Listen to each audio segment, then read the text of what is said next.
PDP Laban Straight, PDP Laban Straight, PDP Laban Straight, PDP Laban, PDP Laban Straight, PDP Laban Straight, PDP Laban Straight, PDP Laban. Umili ka na ng suka, linisin ng tanso, ibalik sa bayan ng talino at puso. Ito ang tunay na Duterte, pumili siya ng 9 may asim, totoong magsisilbi. Bondok patobong. Yo, magandang hapon, magandang gabi, saan mang panig kayo ng mundo naroon. Sana po ay nasa mabuti kayong kalagayan. Ito nga po, panoorin po natin, share po natin itong videos na to.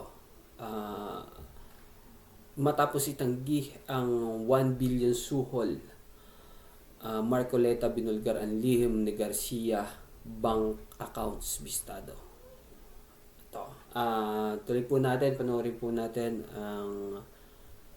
ang punto de vista dito ni Showbiz Fanatic. Let's go! Ang bidding.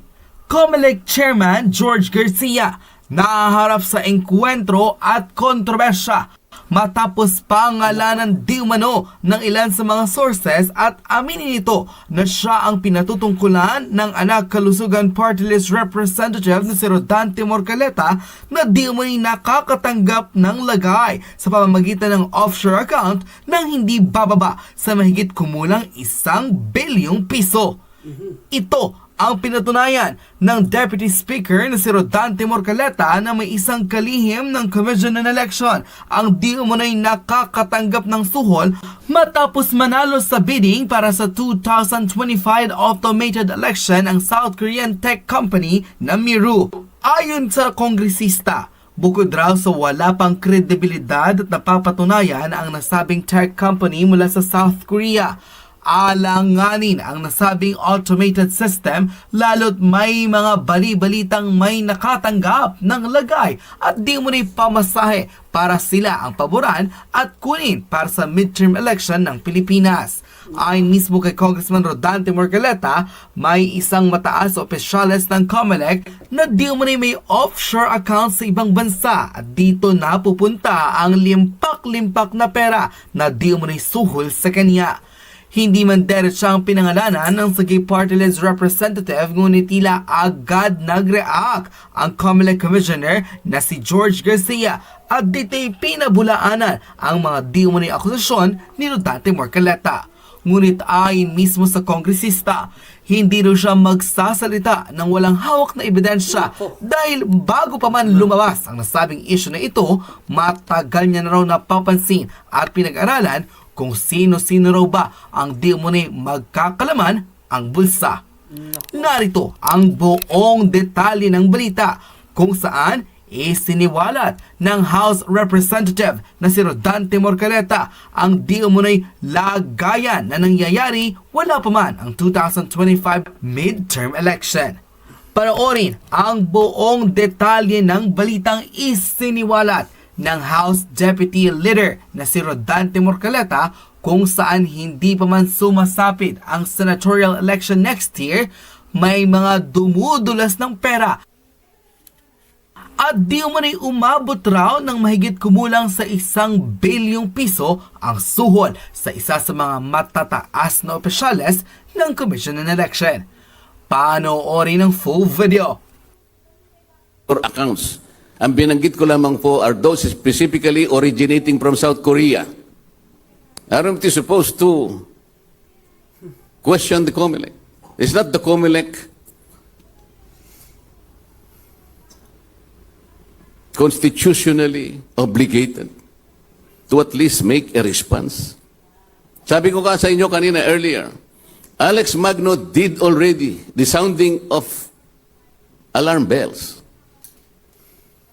But COMELEC kept its silence. I did also on my own. Pero wala rin nangyari. Aren't we supposed to ask them? Aren't they,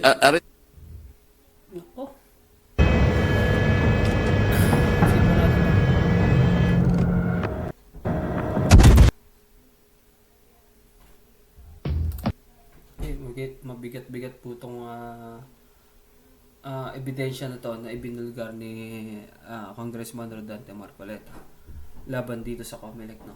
So, tuloy po natin.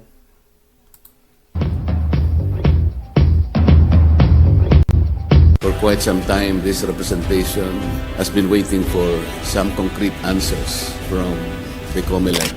I must inform you that I tried to ask several questions surrounding the procurement of the Miru technology from South Korea, but until the last meeting of the Committee on Suffrage and Electoral Reforms, which was attended by COMELEC officials and representatives, I also inquired about the Miru system because of some intriguing reports that the technology as well as the machines procured by the COMELEC are not within the specifications as enunciated by our automated election law. Ang automated election law po natin, very explicit po yung sinasabi niya ron.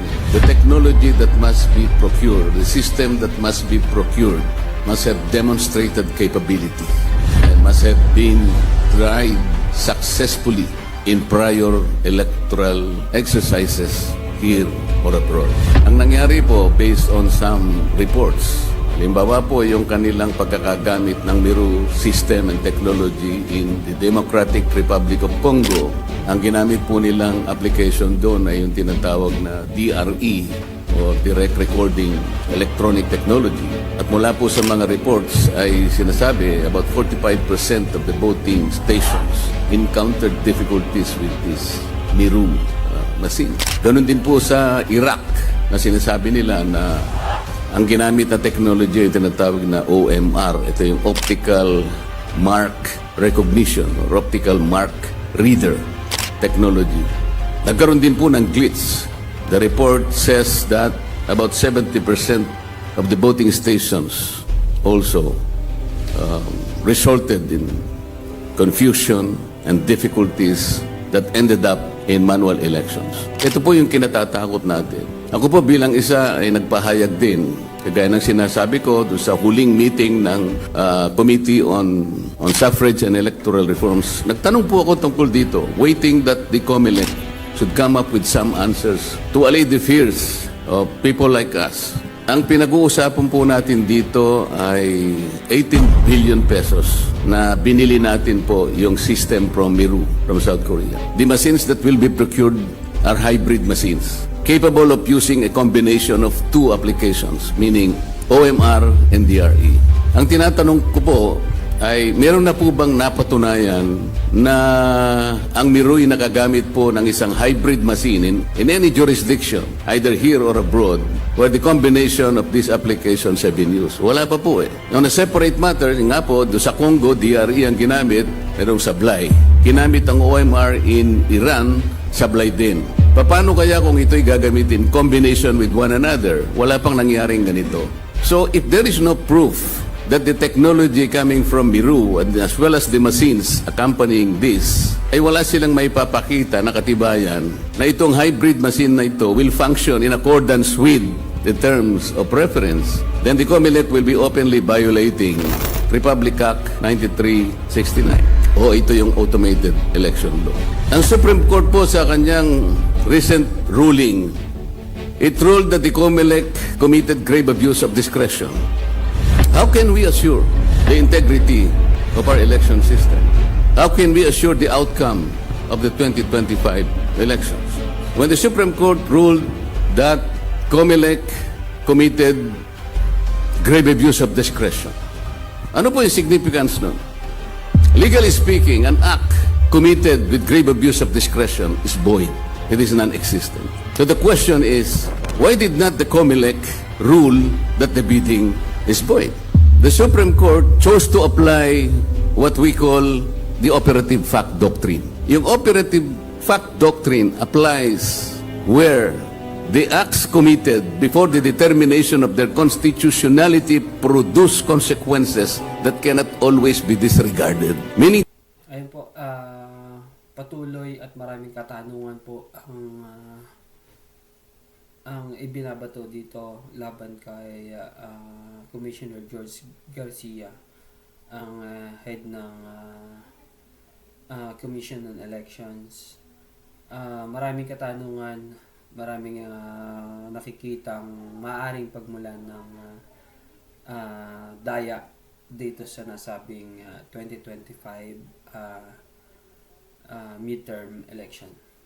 Ito po ay patuloy natin babantayan, patuloy po nating tutukan, share po natin yung mga ganitong videos para po patuloy nating malaman ang mga mahalaga at kapakipakinabang para sa ating mamamayan. Tuloy po natin, malapit na ito matapos. To say they can set aside the action, but the effects remain.